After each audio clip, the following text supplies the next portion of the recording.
Bismillahirrahmanirrahim. Assalamualaikum warahmatullahi wabarakatuh.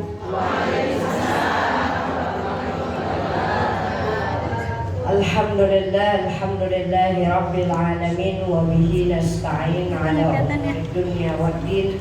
Wassalatu wassalamu ala asyrafil anbiya'i wal mursalin wa ala alihi wa sahbihi ajma'in. Rabbi shrah li sadri wa yassir li amri wahlul 'uqdatam min lisani yafqahu qawli. Subhanaka la ilma lana illa ma 'allamtana innaka antal alimul hakim. La haula wala quwwata illa billahil aliyyil azim. Amma ba'du. Yang saya hormati, ini majelis taklim apa namanya? Majelis taklim Nurul Khairiyah. Jadi mesti ada ketuanya, ketua majelis taklim beserta pengurus-pengurusnya, ya. Kemudian ibu-ibu sekalian, ini dari majelis taklim Nurul Khairiyah saja ataukah ada majelis taklim yang lainnya? Oh, ada yang Khairul Ummahat, ada lagi yang mana lagi? Nurul Ikhlas, Al-Ikhlas. Jadi Masya Allah ya. Jadi ini berkumpul ya. Jadi insya Allah alhamdulillah ini saya kali kedua. Jadi tadi itu memang mohon maaf lambat ya, memang lambat keluar juga sih ya. Jadi memang agak macet dikit ya Bu ya, daerah jalan pembangunan itu ya. Nah di situ. Oh gitu ya, karena ya Ustazah perginya dari rumah adik nih, ini adik Ustazah ya, Dr. Syahidah Rena. Beliau alhamdulillah diamanahkan menjadi Dekan Fakultas Agama Islam IIKI Bu. Ada anak-anak Ibu yang belajar Al-Quran. Nah ini boleh nanti ya. Jadi ini juga nanti kalau ibu-ibu merasa senang dengan saya karena saya mengkaji Al-Qurannya, jangan lupa banyak perguruan-perguruan tinggi kita yang memang fokus kepada Al-Qurannya. Nanti silahkan saja nih bicara dengan dekannya langsung ya. Nah, ya. Jadi alhamdulillah beliau bersedia, kebetulan kosong. Ini meskipun biasanya ada nih pekerjaan di kampusnya, tapi alhamdulillah Allah izinkan karena agak free sedikit, jadi alhamdulillah bisa mengantar. Jadi rumahnya areanya Ciputat Bu, jadi nggak jauh dari gitu. Jadi mohon maaf ibu-ibu ya. Jadi ibu-ibu tadi sudah duduk di sini dari jam berapa? Jam 8. Setengah 8. Masya Allah, setengah 9. Tapi nggak apa-apa kan, bisa sambutan-sambutan lebih awal. Ada sholawat-sholawat juga. Iya ya.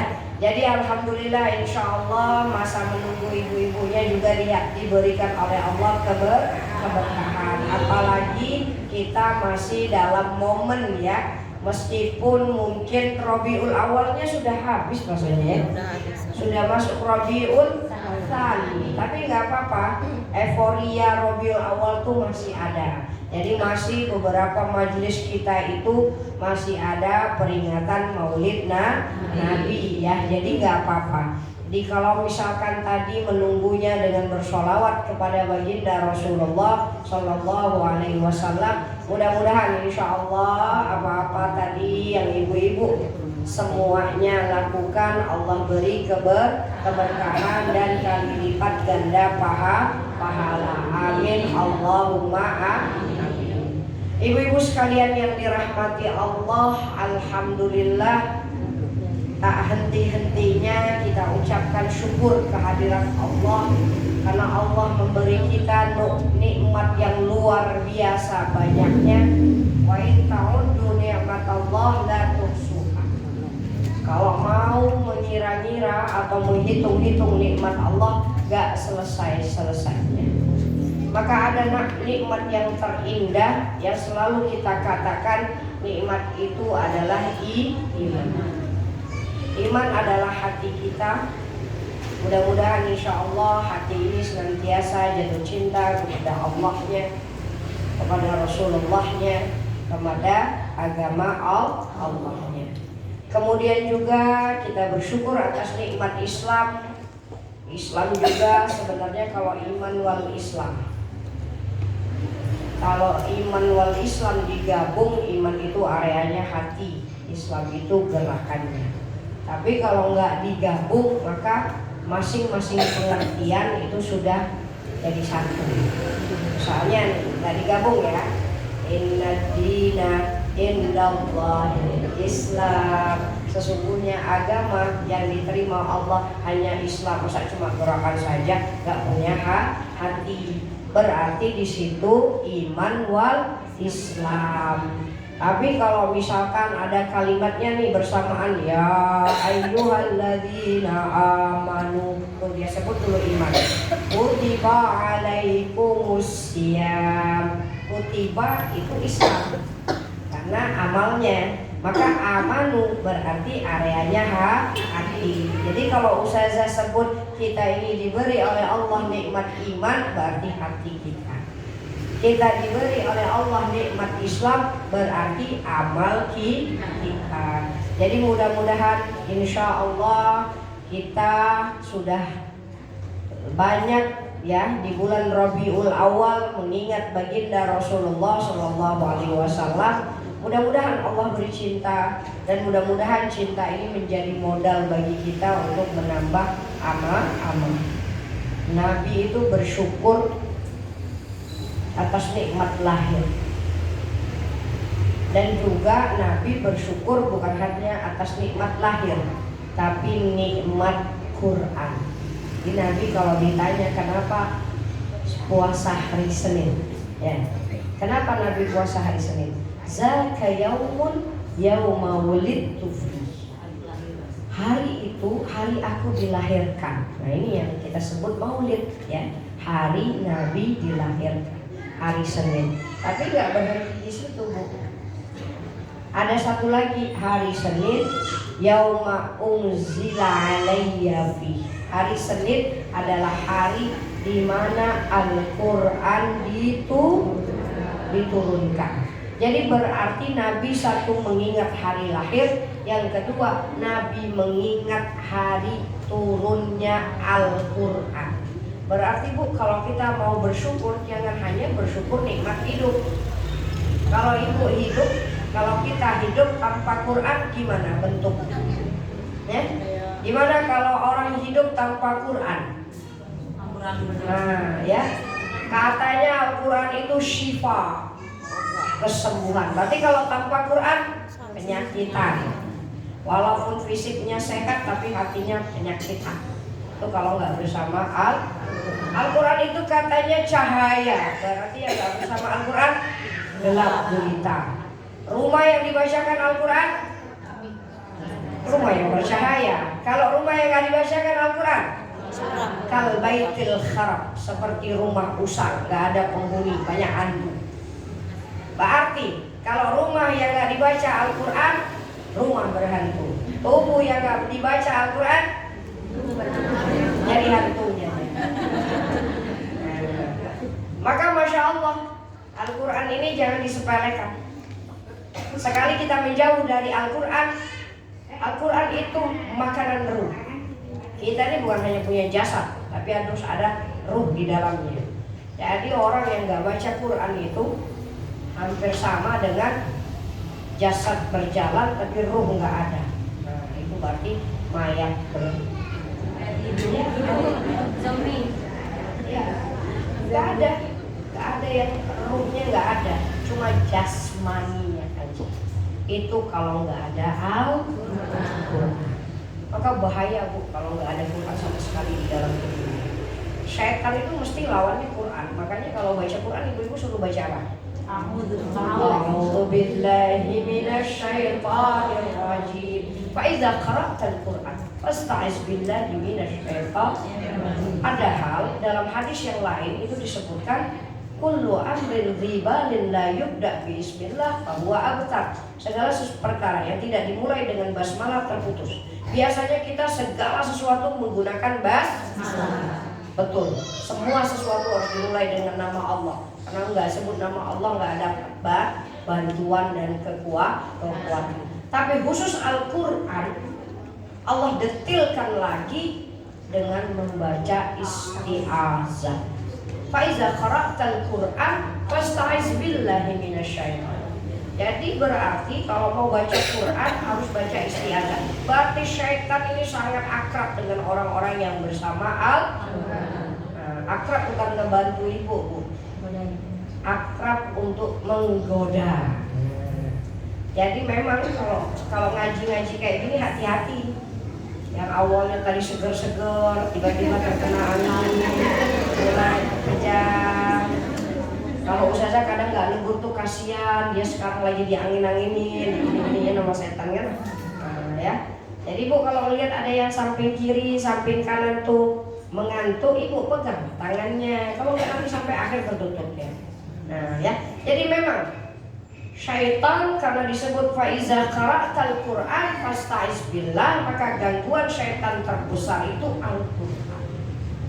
Maka sangat disayangkan sekali kalau rumahnya tidak ada Al-Quran. Dan na'udzubillah summa na'udzubillah kalau tubuhnya tidak ada Al-Quran. Paling sedikit bacaan Al-Quran itu di mana? Sholat. Ya ibu, mungkin saja ada orang yang sholat tapi nggak baca Al-Quran ya. Dia tuh sholat tapi malas baca Quran. Sehari mungkin nggak ada baca Al-Quran. Mungkin nggak? Kalau kita balik, dia nggak sholat tapi baca Quran, mungkin nggak?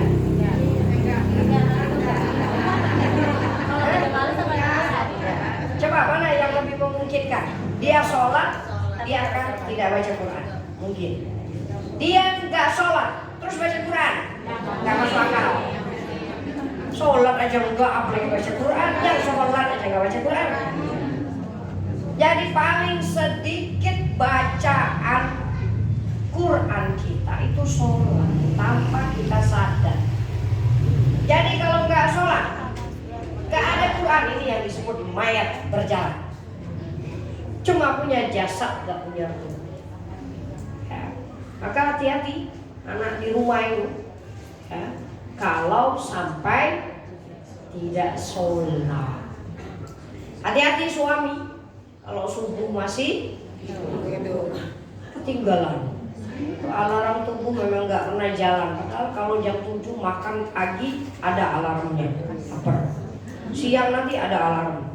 Tapi itu alarm subuh nggak pernah muncul itu. Kalau nggak dibangunin nggak bangun. Padahal berapa tahun sholat subuh? Ya, udah berapa tahun? Belasan tahun, puluhan tahun. Masa tanpa beker nggak bisa bangun? Nah, ini bahaya nih. Ya, jadi berarti kalau nggak sholat memang nggak ada lagi lagu. Amal pertama yang dihisab oleh Allah, awwalu ma yuhasibu bihil abdu yaumal qiyamah as-shalah. Yang pertama kali dihisab apa? Sholat. Jadi kalau sholatnya baik, baik amalnya insya Allah. Kalau sholatnya buruk, kalau nggak sholat, nggak usah dihisab, buang aja neraka. Maka Bu nggak ada ceritanya kalau nggak sholat itu mau diapain coba? Orang sholat aja masih bermasalah.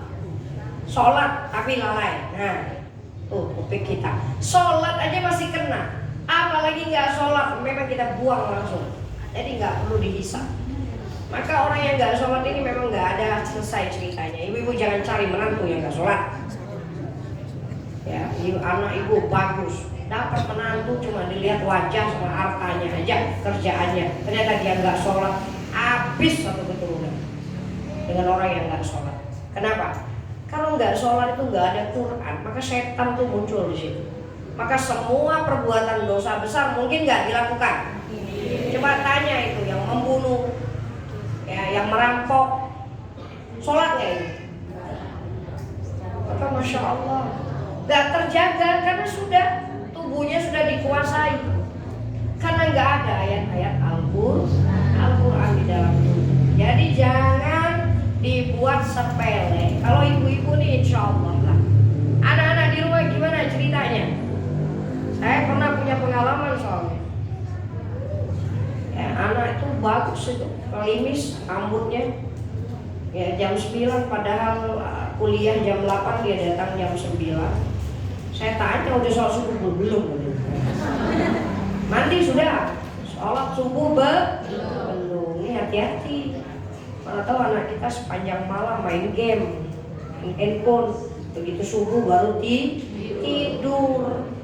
Nah ini ibu-ibu, kalau anak nggak ada Quran di dalam tubuhnya, itulah kalau ibu nasihati tambah panas.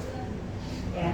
Maka Masya Allah pembahasan tentang sholat yang sebenarnya adalah Al-Quran itu penting. Ya, Al-Quran itu luar biasa istimewa, yang bersentuhan dengan Al-Quran pasti istimewa. Maka nggak mungkin kita melepaskan diri dari Al-Quran.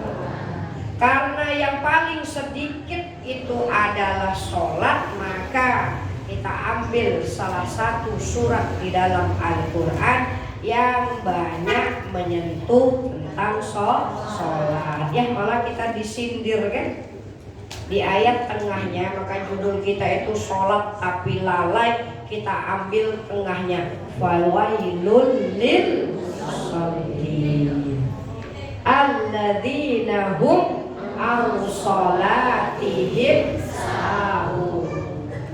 Allah juga memuji orang-orang mukmin itu kalau sholat khasyi'un. Berarti sahun lawan dari khasyi'un.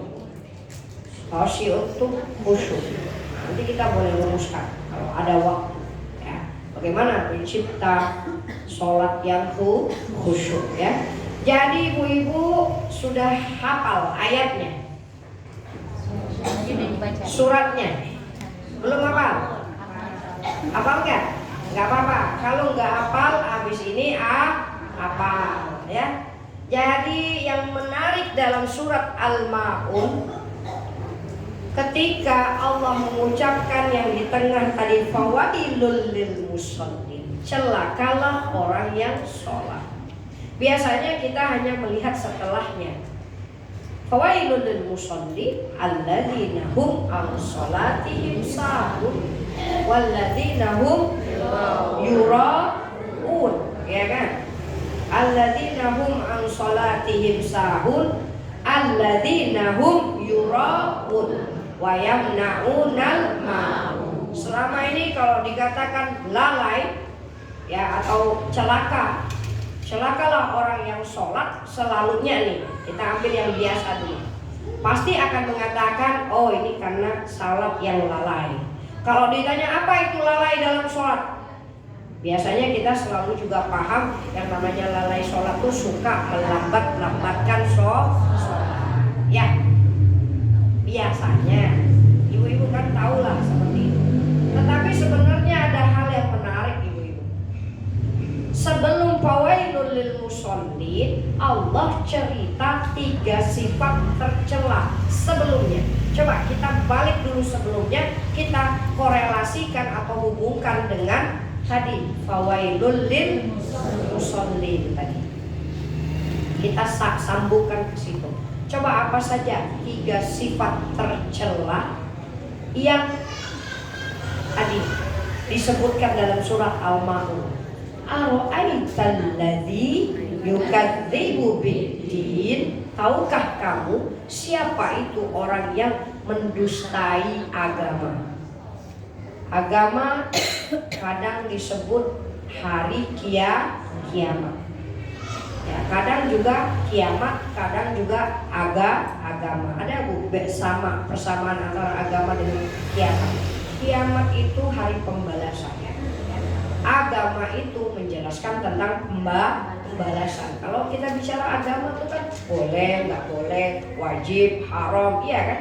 Yang namanya agama itu berarti ada aturannya. Aturan itu mesti berkaitan dengan hukum. Berarti hari kiamat juga balasan dari apa yang sudah kita lakukan. Berarti beragama itu sama sebenarnya, hampir mirip dengan makna kiamat. Dia bicara tentang hukuman atau balasan. Jadi bisa ibu-ibu katakan yang pertama, ara'aital ladzi yukadzibu biddin.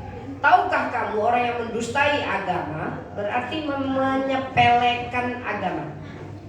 Ya. Jadi kita jangan melihat ayat ini untuk orang kafir Quraisy dulu di zaman Nabi. Kalau didakwahi mereka nggak mau dengar.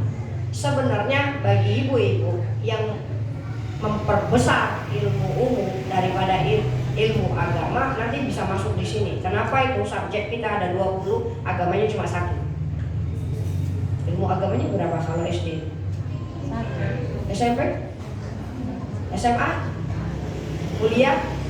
Nggak ada. Yang lain subjeknya berapa? Kenapa bisa gitu? Nah, padahal katanya cinta agama, katanya mau hidup dengan panduan agama, bahkan menuntut ilmu aja kita tebang pilih. Masa agamanya 1, akidah akhlak campur sari. Kalau sudah kayak gini, ibu bermuhasabahlah. Anak-anak itu belum dapat ilmu agama yang cukup. Kecuali kalau ibu-ibu mau anaknya di pondok. Kalau di pondok, kan normal lebih banyak apa? Agama atau agama? Ustaznya juga anak pondok, adik ustaznya juga anak pondok. Tinggal pilih. Ya ini yang kita sebut anak SMP, anak SMA, anak SD sekarang. Nauzubillah. Karena agamanya cuma 1. Maka ara'aital ladzi yukadzibu bid-din boleh jadi untuk kita. Kenapa? Ilmu umum kamu hebat-hebatkan, ilmu agama kamu kecil-kecilkan. Jadi ketika anakmu susah sholat, kamu marah-marah. Dia nggak kenal Tuhannya, gimana mau sholat? Kalau ada kita dia sholat, nggak ada kita nggak sholat. Tapi kalau pemahaman agamanya banyak, boleh jadi dia nggak sholat, dia sholat bukan karena ibu, dia sholat karena Allah, dia takut sama Allah. Nah ini, jadi ara'aital ladzi yukadzibu bid-din. Tahukah kamu siapa itu yang mendustai agama? Siapa itu yang mengabaikan agama? Itu 1, sifat pertama, pengabaian terhadap agama. Yang kedua, boleh juga mengabaikan hari kiamat. Jadi nggak ingat mati, nggak ingat balasan di hari kiamat. Berapa banyak orang kalau disuruh beramal, mana pahalanya? Ada nggak? Saya bisa lihat nggak depan mata? Nah, ibu kalau dikatakan baca Al-Quran itu 1 huruf 10 kebaikan, mana yang 10 kebaikan? Kalau dikasih duit 1000, nah baru. Jadi semua matanya cuma materi. Kalau nggak jumpa balasan depan mata, dia nggak percaya. Nah ini nggak percaya hari kiamat. Maka orang seperti ini jangan harap bersedekah. Karena pertimbangannya nanti kalau sedekah 1000 dapat nggak 10.000. Kalau nggak dapat 10.000 nggak mau sedekah. Emang kenapa? Kenapa mau buat ini? Kenapa mau buat itu? Sementara semua kita motivasinya beramal paha. Kenapa ibu rajin ngaji? Oh 1 huruf 10 kebaikan. Meskipun ibu nggak melihat 10 kebaikan itu. Karena dijanjikan di akhirat. Bayangkan kalau nggak percaya hari akhirat, memang nggak ngaji, nggak sholat, nggak ngapa-ngapain. Yang dia pikirkan cuma materi saja. Ini sifat yang pertama. Berarti menuhankan dunia, mengabaikan agama. Ara'aital ladzi yukadzibu bid-din. Kemudian Allah jelaskan nomor 2-nya. Fadzalikal ladzi yad'ul yatim wa la yahuddu 'ala ta'amil miskin. Menghati anak yatim, tidak memberi fakir miskin. Itu berarti tidak peduli sosial. Iya, nggak apa-apa. Dia kaya raya, kalau yang samping mati terserah. Orang dia yang bisa cari duit. Jadi kalau ada orang yang seperti ini nih, egois level tinggi ya Bu. Sudah tadi, memang kebahilan akan dikaitkan Allah dengan tidak percaya hari kiamat. Kalla innal insana la yatgha. Sungguh manusia itu suka melampau, zalim. Ar-ra'ahu istaghna. Kalau sedikit aja ngerasa lebih harta berarti kaya, lebih wajah berarti cantik, lebih kuasa berarti sombong. Dikit aja lebih, ar-ra'ahu istaghna. Inna ila rabbika ruj'a. Padahal dia balik ke Allah nantinya. Berarti kan menemui kematian, akan ada di hari akhirat. Maka tadi kita katakan melampau atau sombongnya tadi, ya termasuk juga bakhil, padahal dirinya kaya, padahal dia akan kembali ke akhirat. Maka itu Allah selalu kaitkan orang yang gak percaya akhirat, orang gak percaya balasan, maka biasanya dia akan menahan hartanya, gak mau sedekah karena merugikan orang saya yang malam harta kok disedekahkan. Kenapa suka sedekah? Karena melihat balasan hari kiamat. Kalau ada balasan di dunia tubuh itu bonusnya. Karena nggak pernah ada ceritanya orang baik itu nggak dapat kebaikan. Itu nggak usah orang Islam, orang yang di luar Islam saja kalau berakhlak yang indah, hidupnya tentram, bahagia.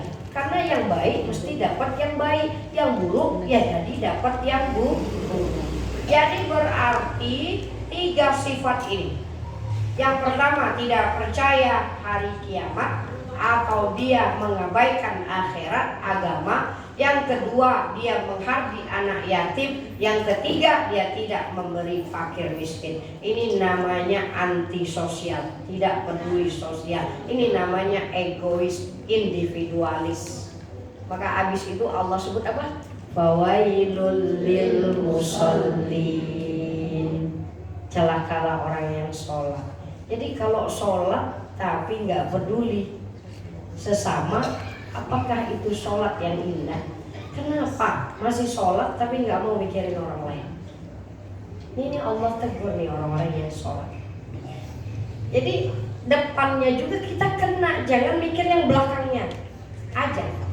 Jadi Allah ingin mengatakan ada yang sholat tapi sholat tidak punya hati. Yang bukti habis sholat dia nggak akan peduli, yang dia tahu cuma dirinya. Nauzubillah, banyak yang sholat tapi korupsi. Banyak yang sholat tapi menzalimi. Banyak yang sholat Masya Allah menyusah-nyusahkan hidup orang lain, cuma dia sedikit jadi kepala. Ini apa artinya sholat ini? Ya, apa artinya sholat? Allah tegur kita. Ketika Allah menggunakan kalimat celakalah orang yang sholat, jadi apa efek dari sholatmu wahai hamba? Bagaimana mungkin engkau tidak peduli dengan sesama? Jadi kita bukan lagi mengatakan sholat tapi lalai, tapi sholat tak punya hati. Ya, benar kan? Sholat tak punya hati. Sholat hanya gerakan. Sholat gak punya makna. Nah ini yang dikritik Allah untuk orang-orang yang sholat. Yang gak sholat tadi habis cerita ya, kita gak mau bahas dia. Emang dicemplungkan saja ke api neraka. Makanya kalau nggak mau benar-benar masuk api neraka ya sudahlah, buatlah sholat walaupun sholatnya palsu. Kalau nggak kena, ya nggak apa-apa. Paling tidak sholatlah, ya, meskipun palsu. Ya, tapi kan Allah kritik juga. Makanya kita tetap melihat ayat ini menjadi satu kritikan bagi orang-orang yang sholat. Kenapa sholat tapi akhlak tidak indah? Kenapa sholat tapi masih buat buruk?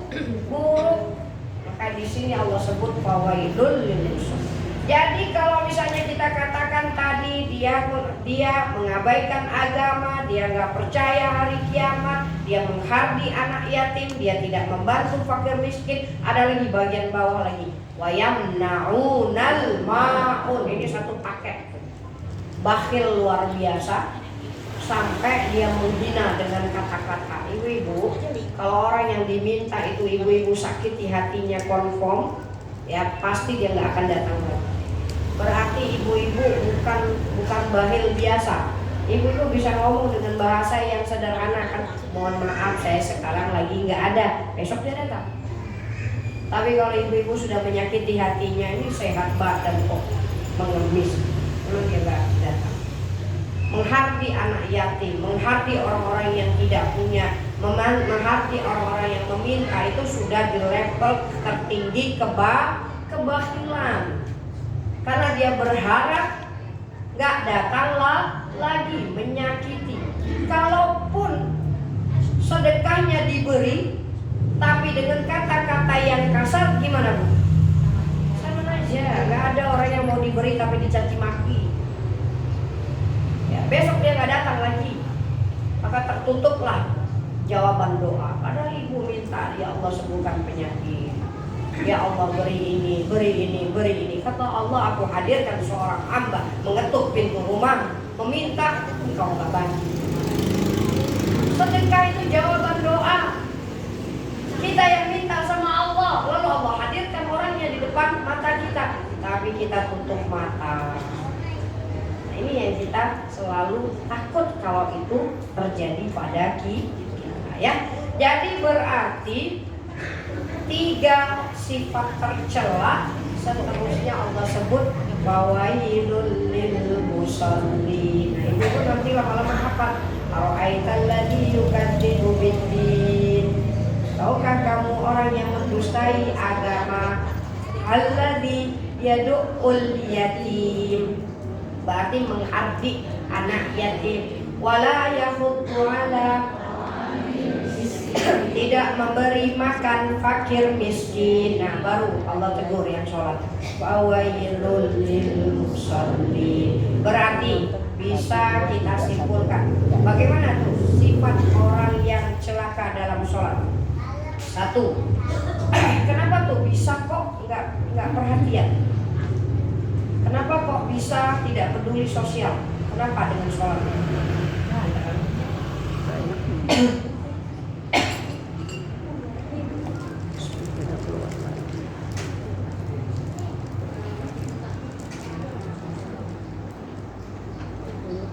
Sekarang kita bertanya, kenapa kita sholat tapi nggak bagus akhlaknya?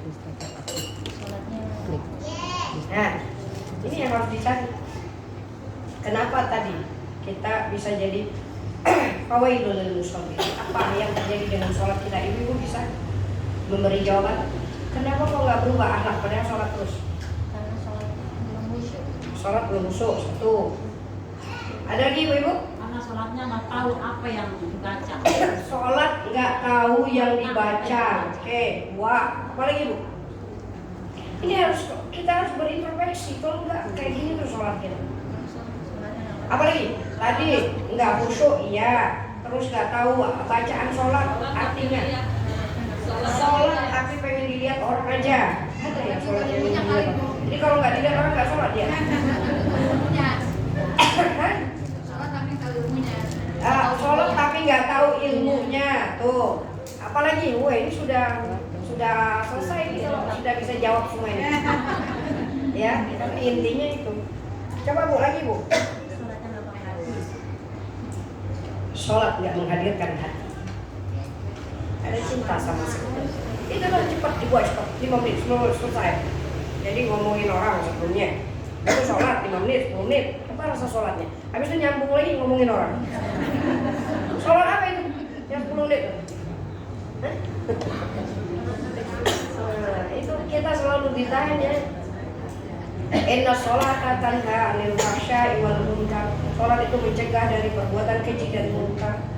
Kalau sholatnya enggak, tadi celaka tadi fawailul lil musallin alladzina hum 'an sholatihim. Kalau enggak lalai.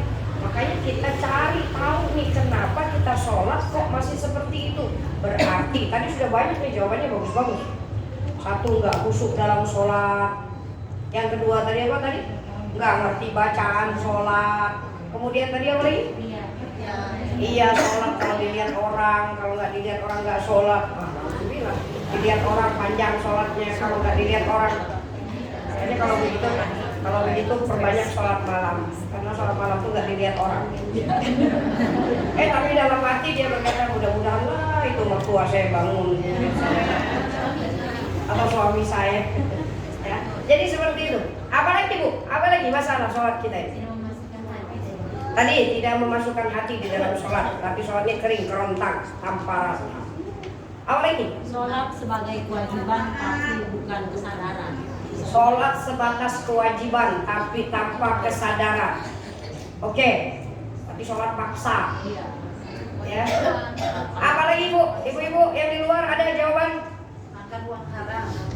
Sholat tapi tubuhnya ya bisa jadi itu menghilangkan kenikmatan dalam beribadah. Harta haram yang masuk ke dalam tubuh ya. Bisa jadi sholat tapi tetap aja korupsi. Ya, berarti kan masuk terus tuh uang haramnya tuh. Wah, Itu bukan hanya sholat bu, semua apa yang dia lakukan nggak punya rasa.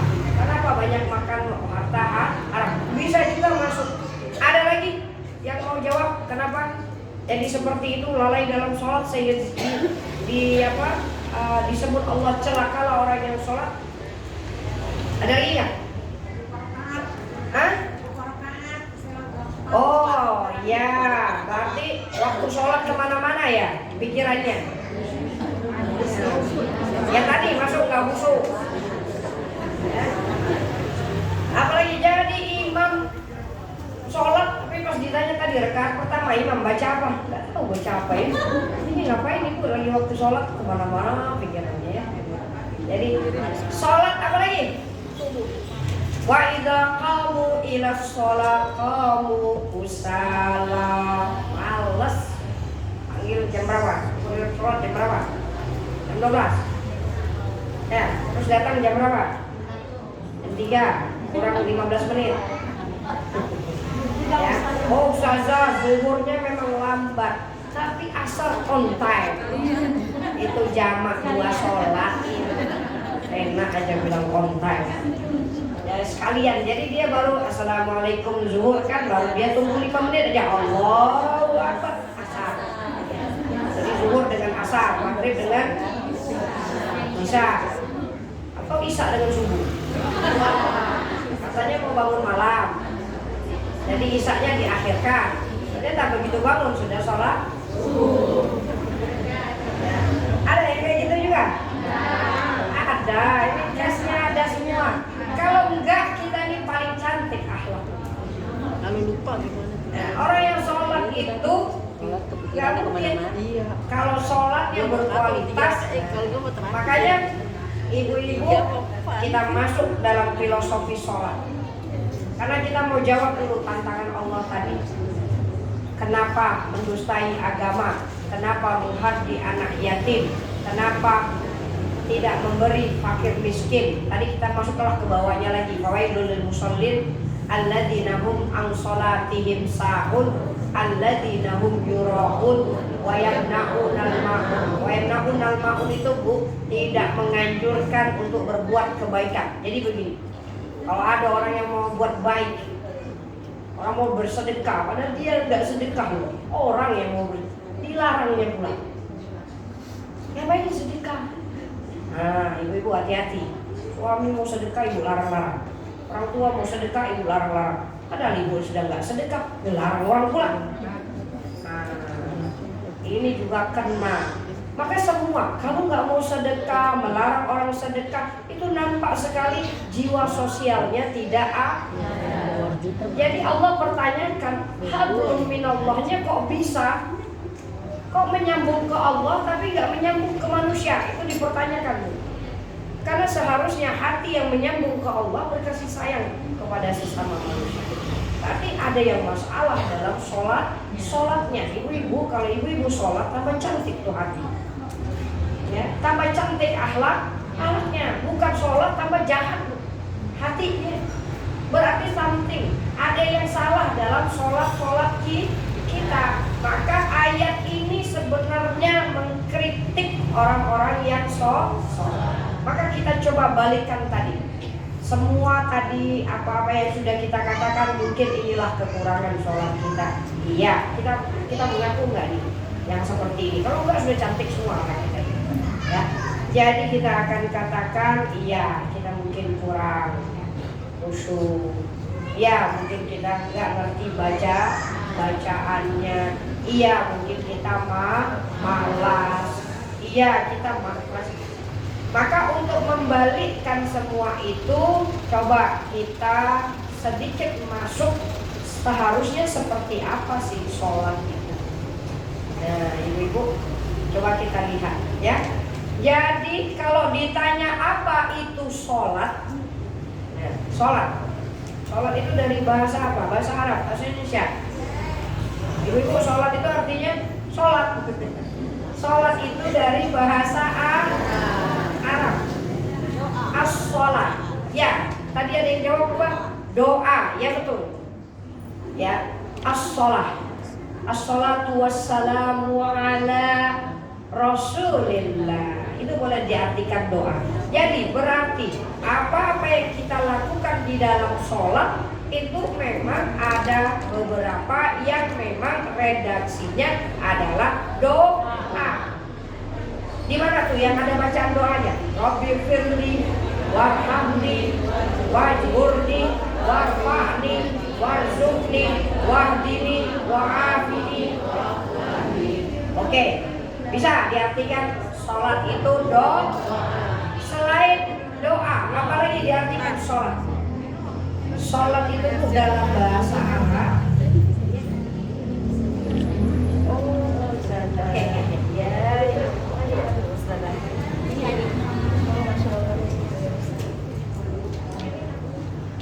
Oke, nanti jam berapa? Jam 11 ya? Oke. Jadi itu ya, sholat ya. Tadi kita masuk lagi. Ustazah mau izin? Belum. Ya. Jadi ya. Jadi berarti kita bisa juga artikan sholat itu dari kalimat silah, hubungan. Ya, sholat itu silah, hubungan. Jadi kalau kita sholat itu memang menunjukkan kepada Allah, maka diartikan adalah hubungan dengan Allah. Gimana? Jadi kalau mau melihat hubungan kita dengan Allah, cara ngeceknya gimana? Kita kalau berhubungan gimana? Bagus. Sama suami gimana? Romantis? Atau dingin? Atau cuma ketemu pagi? Ya masih hangat ya. Mana tahu sudah bertahun-tahun ini sudah nggak hangat lagi. Ya. Gimana Bu hubungan dengan anak? Oke? Berdialog dengan anak? Ketemu nggak tuh sama anak? Mana tahu nanti cuma pagi, habis itu malam. Cuma makan ya ketemu anak. Nggak ngobrol lagi. Nggak ada sapaan-sapaan. Anak sibuk sendiri. Sama suami juga nanti gitu. Hubungan yang kering. Kalau sama manusia suka nggak kayak gitu? Ya, cuma hubungan rumah tangga, tapi sudah nggak ada dialog lagi, nggak ada cerita-cerita, nggak ada kenyamanan dalam pembicaraan. Ini kalau hubungan dengan manusia, kita juga nggak mau. Masa anak sama kita nggak mau cerita apa-apa? Dia asik dengan dunianya. Suami juga gitu. Nih Bu, handphone ini memang sudah membawa banyak hubungan. Iya tetap berhubungan, tapi kan kering, hubungan yang kering, hubungan yang bahkan kita nggak mau cerita, lebih baik melihat Instagramnya. Ya, Pak, kita banyak sudah nggak ngobrol sama anak-anak kita, dia lebih senang dengan handphonenya. Bahkan kalau kita ajak ngobrol, dia lebih senang dengan handphonenya. Jadi hubungan yang apa itu? Ibu itu kalau sudah punya anak kayak gitu sudah ambil aja handphone. Nggak bisa lagi kita bicara baik-baik dengan dia. Nah ini hubungan yang kering, itu sama manusia. Tapi Ustazah nggak mau bahas dengan manusia, yang kita bahas dengan Allah. Kalau as-sholah itu diartikan hubungan, bagaimana hubungan ibu dengan Allah? Maka sholat-sholat yang kering kerontang, sholat-sholat yang palsu, sholat-sholat yang cuma dikerjakan 4 menit selesai cerita, inilah hubungan. Maka bagaimana menghasilkan akhlak yang indah? Kalau kita selalu melaksanakan ibadahnya seperti itu. Sholat ini Bu, ini yang paling banyak kita lakukan. Maka ini yang paling pertama menjadi tadi standar akhlak kita. Kalau sholatnya baik, baik semuanya. Kalau sholatnya buruk, buruk semuanya. Ini mungkin kalau ibu-ibu nggak memahami filosofi sholat, boleh jadi ibu-ibu malah justru terbebani. Coba bayangin, yang paling banyak kita lakukan adalah sholat. Kalau terbebani, kayaknya perasaan tadi subuh sudah sholat, masuk zuhur, sholat lagi, asar, sholat lagi. Makanya kenapa sholat itu jadi ditinggalkan? Karena menjadi satu beban. Ya, apakah sholat ini beban? Padahal baginda Rasulullah SAW, ju'ilat as-salah qurratu 'ainin li. Sholat itu penyedap pandanganku. Jadi Rasulullah itu bahagia kalau sholat. Maka Rasulullah kalau capek dalam urusan, padahal urusan Rasulullah juga urusan Allah, karena urusannya dakwah. Jadi kalau Rasulullah capek bicara tentang taktik perang, Rasulullah bicara tentang konteks dakwah, capek, maka siapa yang dipanggil? Siapa yang dipanggil? Bukan Allah. Siapa yang dipanggil? Bilal bin Rabah. Arihna ya Bilal, arihna ya Bilal. Istirahatkan kami wahai Bilal, kami capek. Maka Bilal itu tukang azannya baginda Rasulullah SAW. Apa pernah kita seperti itu? Aduh capek kita harus Kita rumah. capek nggak sholat. Nah, bedanya di situ. Makanya tadi ketemu tuh kenapa anak kita jauh beda nih dengan baginda Rasulullah SAW, dengan para sahabatnya.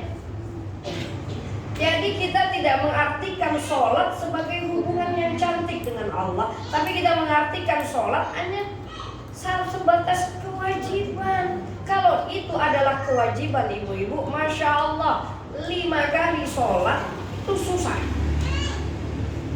Nah, kan ini jadi beban. Ada yang mungkin belum sholat, lihat, belum sholat, belum sholat, tapi gak sholat. Lihat jam aja, kan jadi beban kan? Dikejar-kejarkan oleh sholatnya. Bagaimana tadi mau menghadirkan cinta dalam sholat yang seperti itu? Jadi pertama, jadi sholat itu sebenarnya hubungan. Kemudian sholat juga diartikan kedekatan. Maka kalau ingin mengecek hubunganmu dengan Allah, lihat sholatmu. Kalau sholatmu kering kerontang tanpa rasa, itulah hubunganmu dengan Allah. Kalau sholatmu asal-asalan, dibuat malas, ya seperti itulah kamu gak mau jumpa sama Allah. Allah panggil kamu malas. Apalagi mau nambah-nambah amalan sunnah. Ya kalau yang belum settle soal subuh itu gimana ceritanya bisa bangun malam? Ya. Sebenarnya orang-orang yang bangun malam itu ingin menjaga subuhnya. Ibu-ibu kalau nggak bangun malam pasti telat.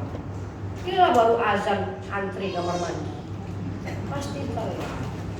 Maka kalau ibu-ibu ingin menjaga sholat subuh, sudah standby di atas sejadah, bangunlah 15 menit sebelum subuh, 20 menit sebelum subuh. Insya Allah sholat subuh terjaga. Sholat subuh itu apa nilainya? Khairun minad dunya wa ma fiha. Rakaatai fajar itu lebih cantik daripada dunia dan seisinya. Tapi kebalik, kalau sholat subuh 1 shot, ya berapa? 2 shot, naik lagi 3 shot. Begitu ke pasar, semua yang di masjid gak ada tadi pindah ke pasar semua. Mulai dari jam 3 sudah penuh belum pasarnya? Jam 3, jam 4, jam 5. Jadi 1 stop sholat, begitu di pasar numpuk di situ semua. Padahal tadi disebut 2 rakaat subuh lebih baik daripada dunia dan akhirnya nyari uang tapi nggak dapat dikit juga musibahnya lebih besar dari dapatnya. Akhirnya dapat capeknya aja, kaya juga enggak. Coba kalau sholatnya yang bagus, mana tahu rezeki 1 tahun Allah datangkan dalam 1 jam. Mustahil kan? Nggak mustahil.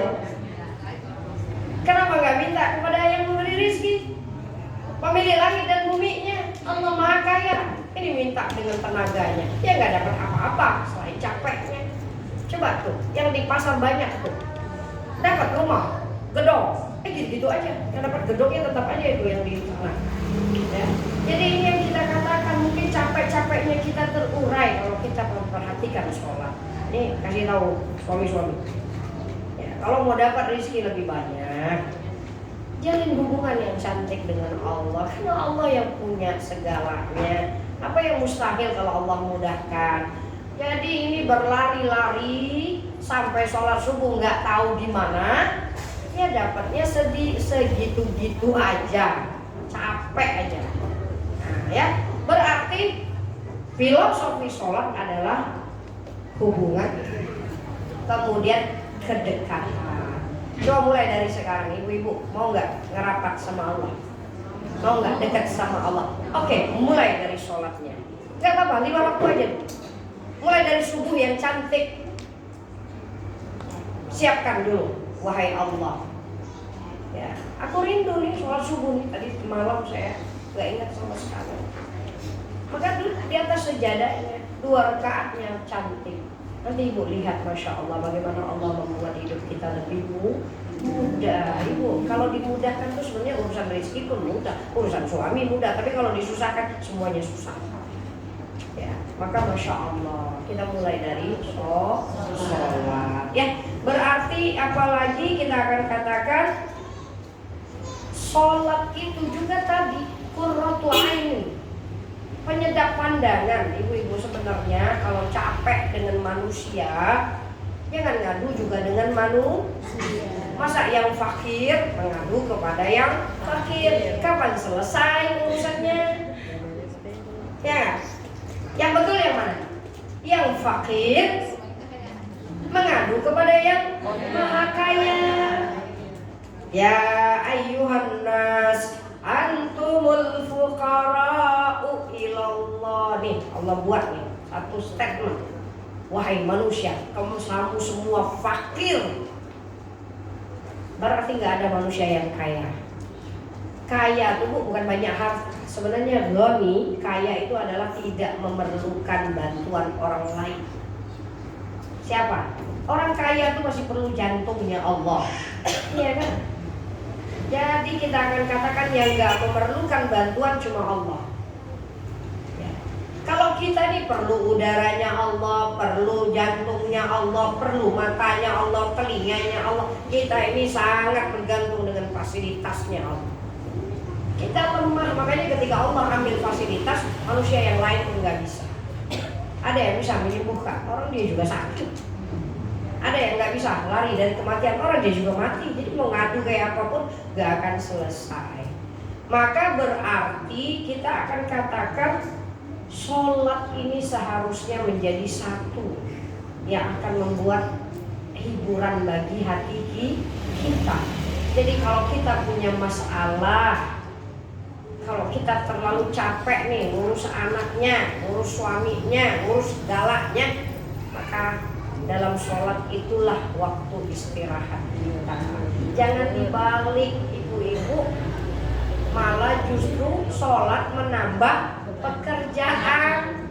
Harusnya kan sudah istirahat nih asar, belum sholat. Nah, jadi jangan lagi menyebut-nyebut itu, berarti coba dulu. Ya, coba dulu. Mana tahu mudah-mudahan insya Allah bertukarnya makna sholat ini akan memperbaiki semua apa yang ada pada hidup kita ya. Jadi kalau baginda Rasulullah SAW menjadikan sholat satu pelipur lara, menggembira hati. Jadi itu yang disebut sholat, filosofi sholat. Yang ketiga, sholat itu tanda rasa syukur. Inna a'tainakal kausar.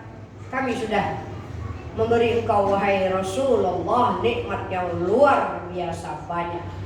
Pemberi nikmat luar biasa Allah. Yang diberi nikmat luar biasa baginda Rasulullah. Nikmatnya luar biasa. Telaga Al-Kautsar. Semua luar biasa. Tetapi ayat ini bukan hanya untuk Rasulullah, tapi untuk kita. Jadi kalau dapat nikmat, apa perintah Allah? Sholli rabbika wanhar, sedekah. Nah tadi kan sholat tapi bakhil, nah itu nggak masuk tanda rasa syukur. Ya, atau sholat tapi nggak berakhlak yang indah, karena tetap aja mengunci dunia, nggak mau berbagi dengan sesama. Berarti di situ kalau mau bersyukur, sholat. Satu lagi, sedekah. Jadi berarti kalau misalnya kita katakan sholat itu tanda rasa syukur, coba sekarang ganti pandangannya. Jangan lagi membuat sholat beban, jangan menjadikan sholat itu satu kewajiban. Oke, sekarang kita tanya dia ini fasilitas yang luar biasa ini. Mata yang bisa digunakan 24 jam, telinga yang bisa mendengar 24 jam, tangan kaki punya siapa? Punya suami. Suami ada nggak sih? Lebih hebat Allah apa suami kita? Suami nggak ngasih bu, jantung itu berdetak karena Allah yang membuat detakannya. Itu kalau Allah hentikan mati di tempat gitu. Mata itu siapa yang buat? Telinga, maka ibu nggak punya alasan kalau ibu menaati suami terus ibu lalai dengan Allahnya. Karena lebih hebat Allah dalam memberi fasilitasnya. Jadi ini semua, ini kan yang dijadikan mencari rezeki. Maka tanpa fasilitas Allah bisa ngumpulin hartanya. Apa mata yang Allah bagi? Jadi Masya Allah, kita lihat fasilitas ini aja, kita mau terima kasih. Ini orang ngasih ngasih kita sedikit saja kita terima kasihnya luar biasa. Ini jantung ini berapa ini kalau mau dijual? Ada yang bilang saya ini miskin, padahal dari ujung rambut sampai itu berharga sih. Gak ada ceritanya kita ini miskin. Itu kalau mau dijual bu, satu demi satu dipretelin kaya kita itu.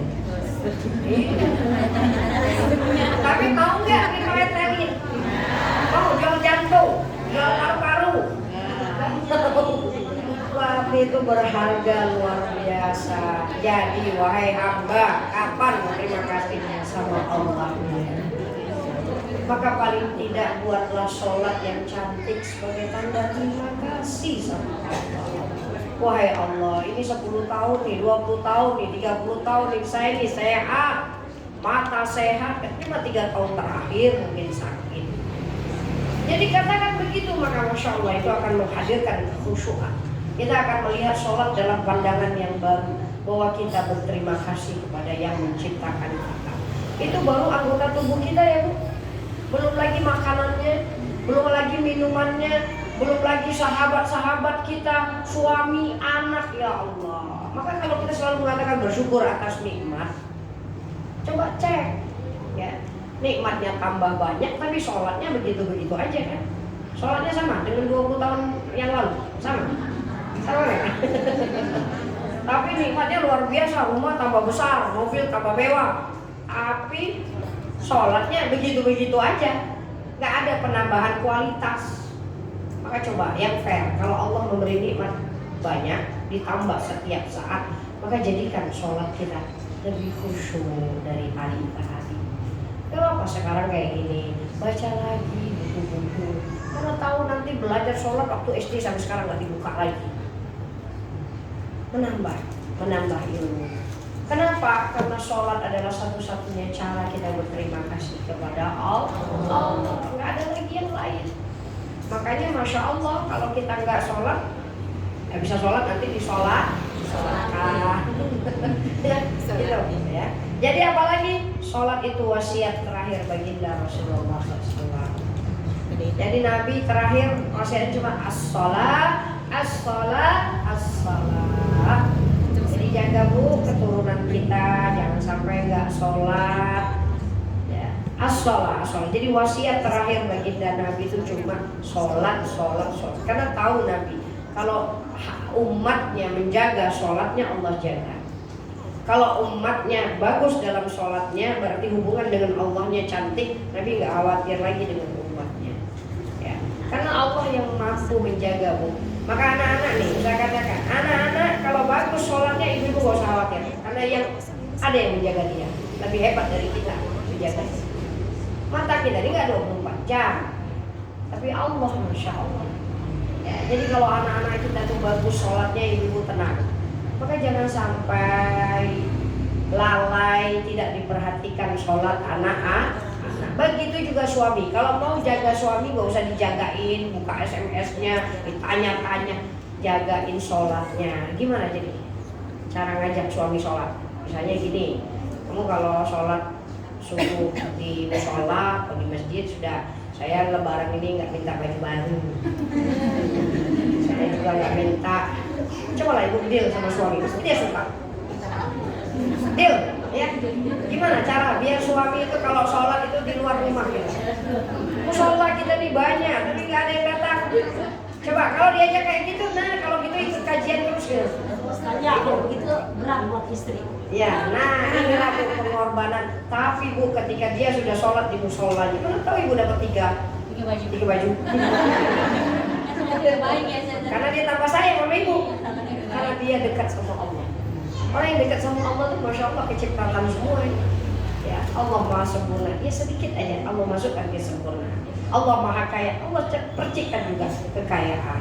Ya, jadi coba aja ibu-ibu buat suami-suami itu sholat di musolanya, nanti ajak bangun malamnya, luar biasa. Banyak yang berbeda. Daripada dia nggak sholat, aduh, padahal dia punya uang nggak keluar juga duitnya kan. Jadi ibu-ibu pakai jalan pintas. Ya. Kemudian yang terakhir, nah ini dalam istilah agak kita ini dulu, istilah tasawuf, sholat itu terbangnya ruh ke langitnya Allah. Karena Bu, perintah sholat itu nggak didapat baginda ketika di buminya. perintah sholat didapat baginda ketika Mi'raj. Ya, Mi'raj, bahkan berjumpa dengan ruhnya Nabi Musa alaihi salam. Jadi as-sholatu mi'rajul mu'min. Nabi di Isra wal Mi'rajkan. Siapa kita yang bisa di Isra Mi'rajkan? Tapi di dalam sholat kita bisa Mi'raj, menyatu. La tudrikuhul absar wa huwa yudrikul absar. Memang betul Allah nggak bisa dilihat oleh mata. Siapa kita yang bisa melihat Allah? Allah tidak bisa dilihat oleh mata, tapi hati yang jatuh cinta bisa merasakan kehadiran Allah. Maka di dalam sholat itu hadirkan Allah. Anta abudallah ka'annaka tarahu. Kamu beribadah seolah kamu melihat Allah. Wa illam yarahu fa innahu yaraka. Kalau kamu benar-benar gak bisa melihat Allah, Allah melihat kamu tuh. Perasaan dilihat Allah, melihat Allah ini cantik bagi hati. Maka praktekkan di dalam sholat. Karena itu yang paling banyak mengambil waktu kita. Mungkin bisa dipraktekkan dalam ngaji, tapi ngaji kan mungkin cuma satu kali. Ya, tapi sholat ini dari mulai subuh, kemudian ada duha, kemudian zuhur, kemudian asar, kemudian maghrib, kemudian isya. Ada yang ba'dan isya sholat sampai ketemu subuh. Ada orang yang jatuh cinta. Banyak itu Bu referensinya. Coba Ibu baca supaya kita dikit aja ngebandingin dengan sholat kita yang kering kerontang cuma 10 menit, 5 menit ini. Ya, paling tidak kita nggak mungkin seperti mereka sampai berpuluh-puluh rakaat. Paling tidak kita menambah sedikit saja dari sholat kita. Nah, kalau sudah seperti ini, maka mudah-mudahan kita jauh dari kalimat fawailul lil musallin alladzina hum an sholatihim sahun. Paling tidak itu ya. Kita tanya dulu, masih ada waktu ya? Ada 10.30 ya. Oke, kita lanjutkan, baru masuk dikit kepada suratnya. Tadi itu sebetulnya gambaran umum dari surat Al-Ma'un. Sebenarnya ini yang diinginkan Allah dari sholat kita, supaya kita tidak menjadi celaka padahal sholat. Surat Al-Ma'un ini Bu, ada sebagian ulama mengatakan dia turun di Mekah, ada lagi juga mengatakan dia turun di Madinah. Kenapa bisa disebut seperti itu? Lihat komponen ayatnya. Ada sebagian ulama mengatakan 3 ayat pertama itu untuk orang kafir sebenarnya, karena dia nggak ada mention sholat. Ara'aital ladzi yukadzibu biddin. Nah, ini Ustazah baru menghubungkan surat ini dengan konteks turunnya. Ya, tadi kan secara umum. Karena sebenarnya Al-Quran nggak boleh dibawa terus. Oh ini kan Rasulullah, ini kan zaman Rasulullah, ini kan yang mendustai agama kan di zaman kafir Quraisy. Kalau ini bukan saya. Ya kalau Al-Quran dibaca seperti itu nggak pernah ngerasa disindir oleh Al-Quran. Ya, tetapi kalau mau balik lagi masuk ke dalam, memang sebenarnya ini semuanya berkaitan dengan turun suratnya ya.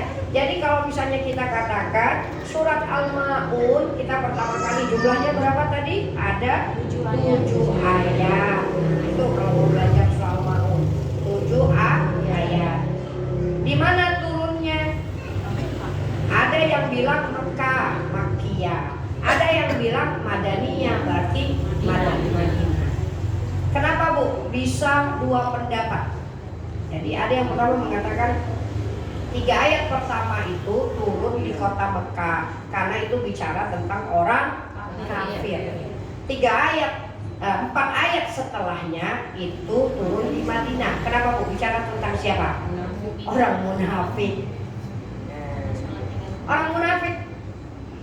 Makanya fawailul lil musallin alladzina hum an sholatihim sahun. Yang lalai dalam sholat. Nah, ini baru kita masuk bagian yang tadi depan tadi sudah. Karena biasanya nggak disentuh, karena dibilang untuk orang kafir, padahal bisa juga untuk orang yang sholat. Tapi kalau konteks ayatnya dikatakan yang 4 ayat ini orang kafir. Orang kafir kalau orang munafik, ya orang munafik munafik tuh idza qamu ila shalah qamu kusala wala yazkurunallah illa qalila.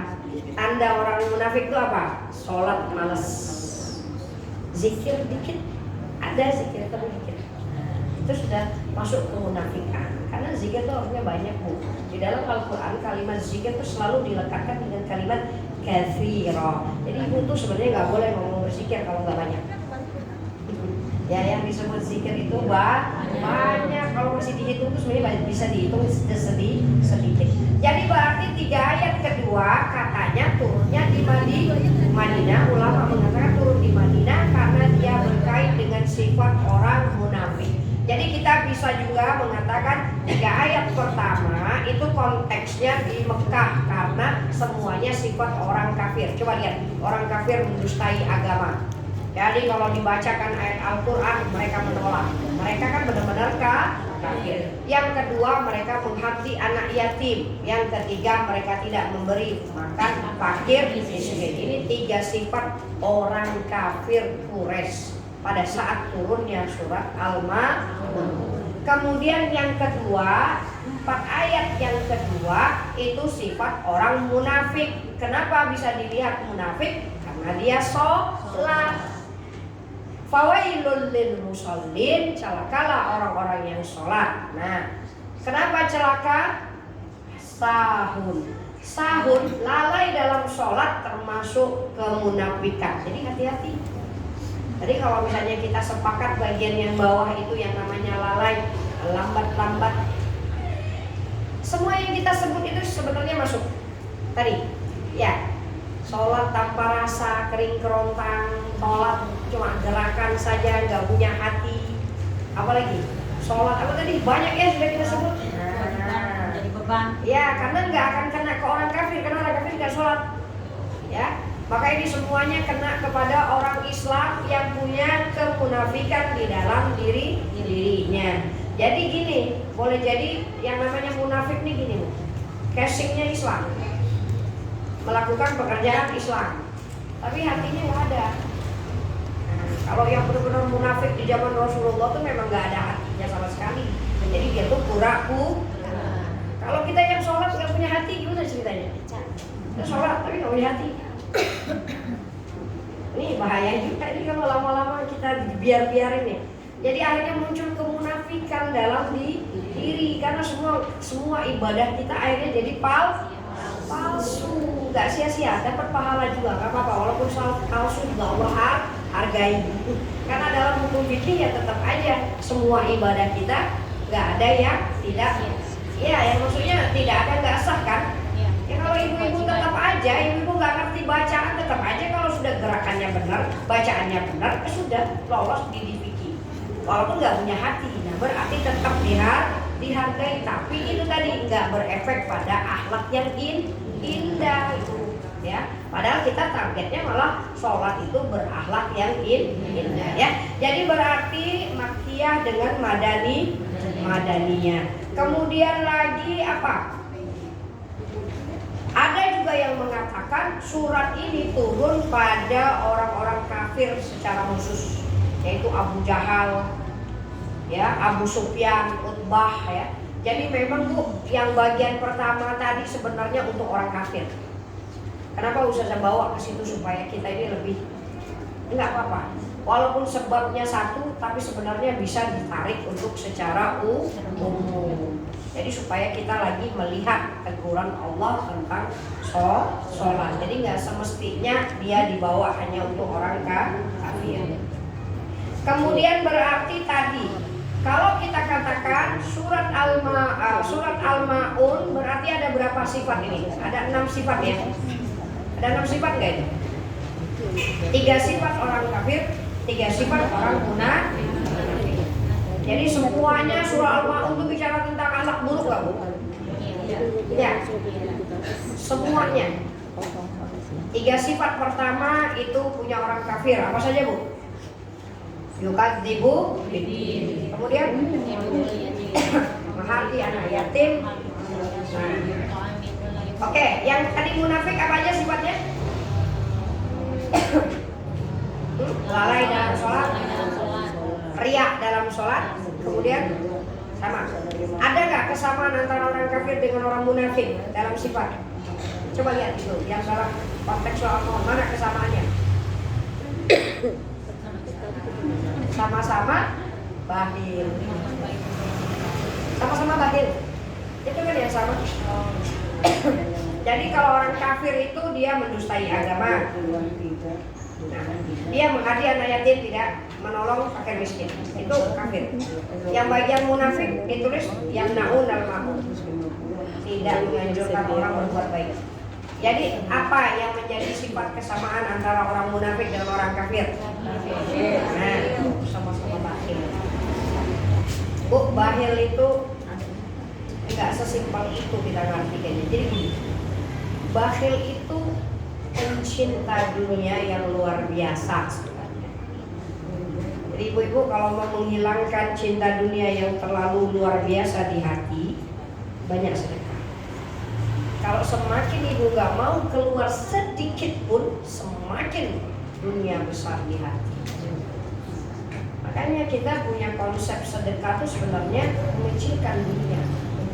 Kita gak mau ngasih sedekah semuanya, tapi mengeluarkan dunia dari hati cukup di tangan aja, Bu. Jadi dunia itu di tangan, bukan di hati. Kalau di hati susah dikeluarkan, tapi kalau di tangan susah atau mudah memberi. Jadi yang bakhil itu mungkin ngerasanya kita kan nanti ibu lihat jangan sampai nggak ada pemberian sama sekali. Itu menunjukkan kita memang sama-sama nggak peduli. Paling sedikit pemberian itu apa? Paling sedikit senyum aja. Ya, iya nggak? Sodakoh. Jadi masa sudah nggak punya apa-apa, bahkan wajah aja nggak mau indah dipandang, apa maksudnya? Nah ya, jadi gitu ya. Paling rendah itu wajah. Paling ada yang lebih hebat lagi mengatakan sedekah itu akhlak yang indah. Jadi semua yang ibu beri untuk orang lain yang baik-baik itu sebenarnya sedekah, enggak semestinya harta. Ya, jadi ini yang kita katakan. Jadi berarti yang namanya sedekah mengecilkan dunia di dalam hati. Kemudian apalagi tadi riak nih yang berbeda ya. Tadi yang sama dengan orang kafir sama-sama bakhil. Yang agak berbeda apa? Riak. Nah orang kafir tuh nggak punya riak, dia kan tampil wajahnya kan kelihatan ya. Makanya orang munafik ini lebih berbahaya nggak dari orang kafir? Iya. Ibu nanti lihat susunan surah Al-Baqarah. Al-Baqarah tuh 1 sampai 5 dia bicara tentang orang mukmin. Itu orang kafir tuh 2 ayat atau 3 ayatnya. Orang munafik paling panjang. Karena Bu yang paling susah itu kalau ketemu orang munafik. Itu yang disebut musuh dalam selingkuh. Biasanya kita tuh kalah bukan karena kita kalah melawan musuh, tapi kita kalah melawan yang awalnya kita kira teman ternyata musuh.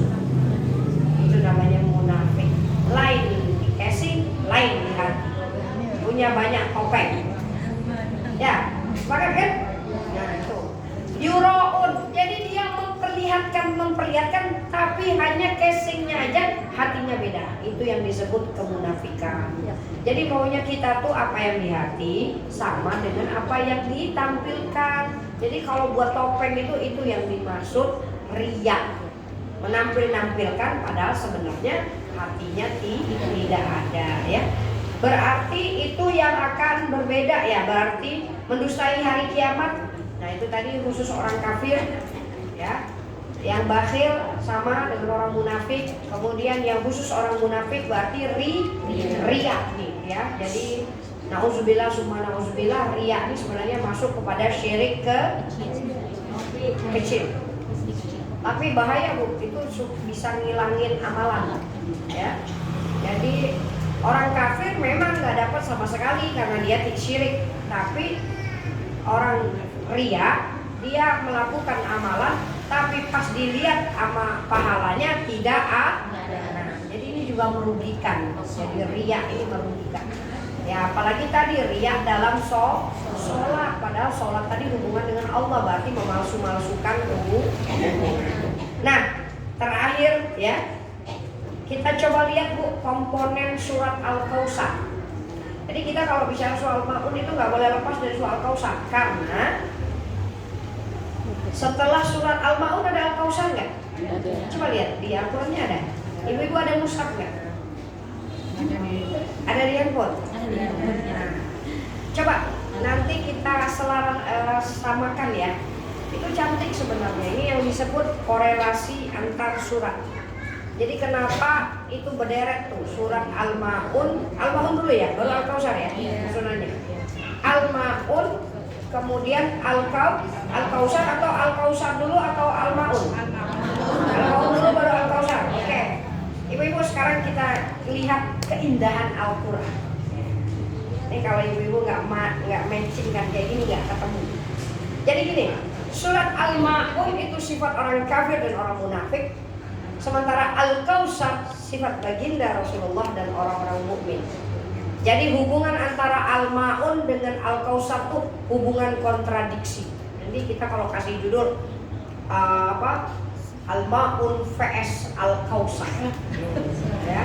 Karena memang itu betul-betul bagaikan langit dan bumi perbedaannya antara surat Al-Maun dengan surat Al-Kautsar. Oke, kita cek ya, kita sama-samain. Oke, yang pertama kita akan bicara surah Al-Maun itu akhlak buruk. Kita akan bicara tentang surah Al-Kautsar itu akhlak yang indah, karena itu adalah ayat untuk baginda dan untuk umatnya, orang-orang yang beriman. Oke, ibu-ibu jadi satu kalau memang nggak ada, ibu-ibu bayangkan saja ya. Yang pertama, ara'aital ladzi yukadzibu biddin. Tahukah kamu orang yang mendustai agama? Lawannya dalam surah Al-Kautsar apa? Nabi itu mempercayai nggak hari kiamat? Iya. Buktinya apa? Loh, Al-Kautsar. Al-Kautsar telaga di mana, Bu? Bukan telaga di dekat rumah ibu. Ya, kalau ada nama Al-Kautsar masjid itu namanya aja. Jadi Kautsar itu nahrun fil jannah. Dia sebuah sungai atau telaga di surganya Allah. Jadi kalau Nabi nggak percaya Kautsar, nggak mungkin ayatnya ini muncul. Inna a'tainakal kautsar. Jadi orang kafir tidak percaya hari kiamat. Baginda Rasulullah SAW mempercayai hari kiamat karena Allah beri telaga Kautsar yang letaknya di surganya Allah. Tuh, satu lawan satu ya. Ini jadi namanya tadabbur surah Al-Maun dapat surat Al-Kautsar. Ibu sudah dapat 2 surat itu. Yang kedua, fadzalikal ladzi yad'ul yatim. Nih, bisa dijadikan satu topik nih. Wala yahuddu 'ala ta'amil miskin. Menghardi anak yatim, tidak memberi makan fakir miskin. Ada satu lagi yang mirip ya. Wa yamna'unal ma'un. 3 sifat ini mewakili kebakhilan ya. Bakhil. Ya, jadi menghardi anak yatim, tidak memberi makan fakir miskin, kemudian suka melarang orang berbuat baik. Lawannya apa Bu di dalam surah Al-Kautsar? Coba ibu cari. Washolli, dirikan sholat untuk Tuhanmu. Mana lawan dari orang bakhil itu apa? Suka sedekah. Yang mana tuh yang suka sedekah dalam Inhar. Inharnya ya. Ibu-ibu tahu nggak inhar itu kalau dalam bahasa Arab satu aja penggunaannya untuk unta. Ini ayat untuk Rasulullah awalnya. Inhar. Jadi Nabi begitu turun ayat ini, Nabi berkurban unta. Unta itu mahal Bu. Ya. Jadi enggak dikatakan isbah, enggak dikatakan idha. Ya, apalagi berkurban burung kan. Inhar itu berkurban unta. Jadi Rasulullah itu paling banyak sedekahnya, paling cantik hatinya. Jadi kalau ada dalam riwayat itu orang melihat Nabi jubahnya bagus, Nabi buka, kan dikasih. Ya, sampai ada sahabat itu barusan saya kasih, kamu sudah melihatin kan? Ya, Nabi kasih. Jadi begitu hebatnya hati baginda dalam memberi. Makanya jangan sampai kita nggak ada sedekah sama sekali. Kan pasti ada yang kita miliki bisa dibagi ke orang lain kan? Nggak semestinya kita harus mengeluarkan harta. Ibu-ibu kalau masak enak dikit ya boleh dibagi ya, atau manalah pokoknya ya, intinya bisa berbagi lah karena itu cantik bagi hati ya. Berarti Nabi bersedekah, bahkan di puncak sedekahnya surah Al-Kautsar, inhar, memotong unta. Inhar itu untuk unta, Bu. Jadi tetapi dalam hukum kurban kita ya bisa kambing, bisa sapi, bisa, ya nggak boleh burung, ayam, apalagi ikan gitu. Ya nggak ada kurban ikan gitu ya. Jadi berarti sudah dua nih sifatnya ya. Jadi Nabi mempercayai hari kiamat, yang dimaksud tadi tidak percaya hari kiamat. Nabi inhar, Nabi bersedekah, berkurban, sementara orang kafir dan orang munafik bakhil. Yang ketiga, Bu, fawailul lil musallin, berarti lalai dalam sholat. Berarti orang munafik lalai dalam sholat. Kalau Nabi gimana sholatnya? Fasolli. Nah, lalai dulu, kita sebut lalai dulu karena sholatnya ada dua. Jadi orang kafir, orang munafik lalai kalau sholat. Kalau Nabi fasolli.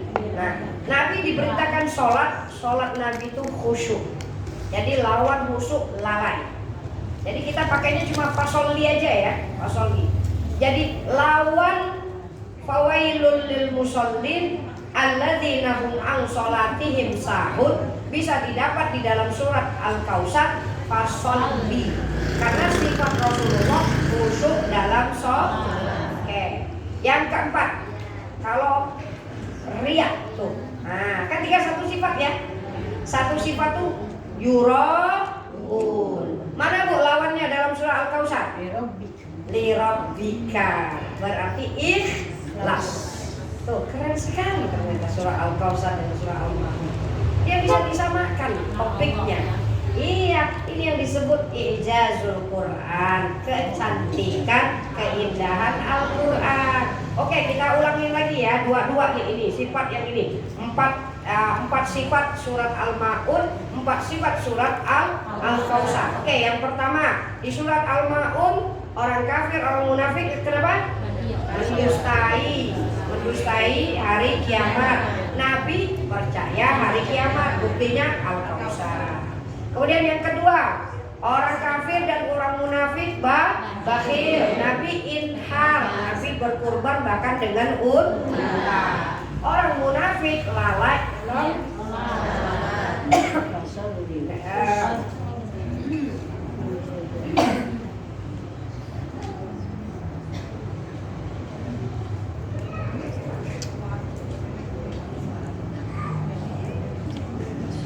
Lanjut Bu. Ya. Apalagi yang keempat? Orang munafik riya.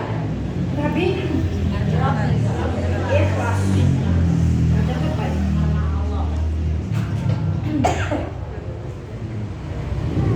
Oke, sudah selesai. Sudah kita. Malah dapat 2 surat. Oke, nah sekarang surat Al-Kautsar, dikit lagi. Surah Al-Kautsar itu Bu, asbabun nuzulnya Nabi dibilang abtar. Tahu nggak Ibu arti abtar? Terputus. Kenapa Nabi disebut terputus? Karena Nabi lagi kali selain dia. Apa Bu? Kenapa disebut abtar? Nabi itu terputus.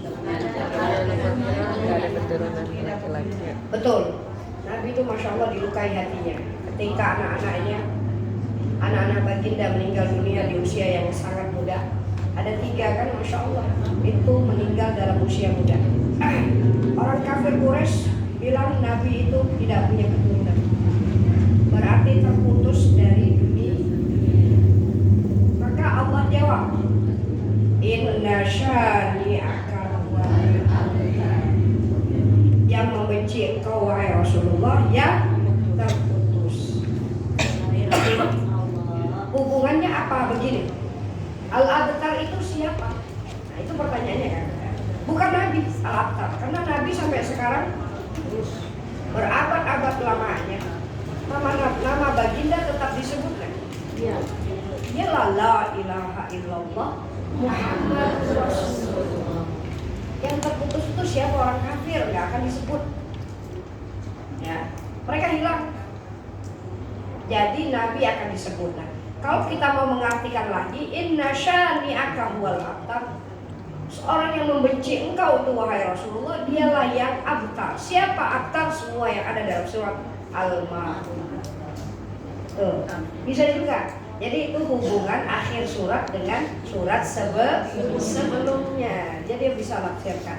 Jadi siapa yang membenci Rasulullah? Semua sifat orang kafir dan orang munafik yang ada dalam surat Al-Ma'un. Satu, mereka nggak percaya hari kiamat, mereka bakhil, mereka riya, mereka lalai dalam sholat dan lain sebagainya yang kita sebutkan tadi. Jadi seperti ini saja, dan mudah-mudahan insya Allah tadi kita kembali lagi melihat ya kalimat tadi sahur, sudah ibu-ibu jawab semuanya kan ya. Jadi memang kalau yang paling terkecil Bu, sholat itu ya tadi lalai, kurang khusyuk dan lain sebagainya. Tapi jangan diartikan hanya sebatas itu. Sholat kalau nggak peduli sosial, nah ini juga dipertanyakan sholatnya. Ibu-ibu rajin sholat. Setiap kali waktu sholat ibu-ibu datang. Ibu-ibu juga pecinta sholat. Tapi ibu-ibu nggak mau memberi, nggak mau peduli. Setiap ada kerja-kerja, ibu-ibu nggak mau ada. Yang ibu pikirkan cuma diri ibu saja, sama anak-anak, sama suami. Selesai cerita. Maka Allah tegur juga. Kita ini bukan khalifah di rumah masing-masing ya. Kita tuh khalifah Allah di bumi. Gak bisa satu rumah saja sudah selesai cerita. Ya paling gak dimulai dari rumah. Maka ini menunjukkan kita ini bukan anti sosial. Kita ini bukan anti masyarakat. Soleh itu bukan soleh individu. Soleh itu soleh secara masyarakat. Ini konsep keren Bu. Inilah yang diambil salah satu ulama dalam membuat satu gerakan bahwa kita ini harus berjuang untuk umat Islam. Gak diminta untuk soleh secara individu, dia aja yang bagus, tapi sampingnya berzina, sampingnya macam-macam, ibu diam. Orang umat Islam itu bergerak. Umat Islam ini intinya, karena ini yang diambil oleh ulama-ulama kita ketika membuat gerakan surah Al-Ma'un dengan surah Al-Kausar. Wabil khusus surah Al-Ma'un. Surat Al-Ma'un menunjukkan umat Islam gak boleh soleh secara individu, tapi umat Islam harus soleh secara masyarakat. Ibu-ibu bukan hanya ibu-ibu di rumah masing-masing, tapi ibu-ibu adalah ummahatul mukminin. Sama seperti baginda punya istri, bukan istri untuk di rumah baginda, tapi dia mencari pencerah umatnya. Maka alhamdulillah majelis ta'lim, majelis ilmu ini sebenarnya gambaran kecil bahwa kita mau bermasyarakat. Kenapa Bu mau berdakwah? Dakwah bukan cerita tentang kita yang jatuh cinta atau ustazahnya ya jatuh cinta. Karena kalau ustazah jatuh cinta gak usah keluar rumah. Kita aja yang jatuh cinta sendirian. Ngapain ngajakin ibu-ibu mau tadawur Al-Quran? Dakwah itu membuat orang lain jatuh cinta, sama seperti kita jatuh cinta. Berarti ini yang disebut kita ini meluaskan rahmatnya ke masyarakat. Maka Masya Allah majelis ilmu ini cantik untuk kita berbagi kebaikan. Ibu-ibu nggak semestinya kan berbagi ilmu, ibu bisa berbagi sembako, berbagi apa-apa saja. Maka bertemu seperti ini juga bagian dari mengaplikasikan makna-makna sholat tadi, supaya kita tidak terkena dengan sholat yang tadi nggak punya peduli sosial. Maka bergeraklah, buatlah program-program yang Masya Allah mudah-mudahan itu akan membuat kita menjawab di hadapan Allah. Kita sudah berjiwa sosial, tidak hanya hablum minallah tapi hablum minan nas ya. Jadi mungkin ini saja yang dapat disampaikan. Kalau kurang lebihnya mohon dimaafkan. Kepada Allah mohon ampun. Akhirul kalam. Assalamualaikum warahmatullahi wabarakatuh.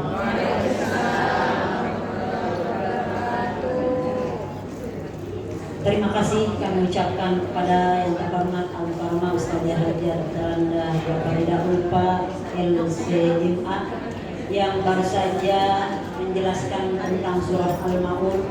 Mudah-mudahan kita menjadi orang yang khusyuk dalam sholat. Amin amin ya rabbal alamin.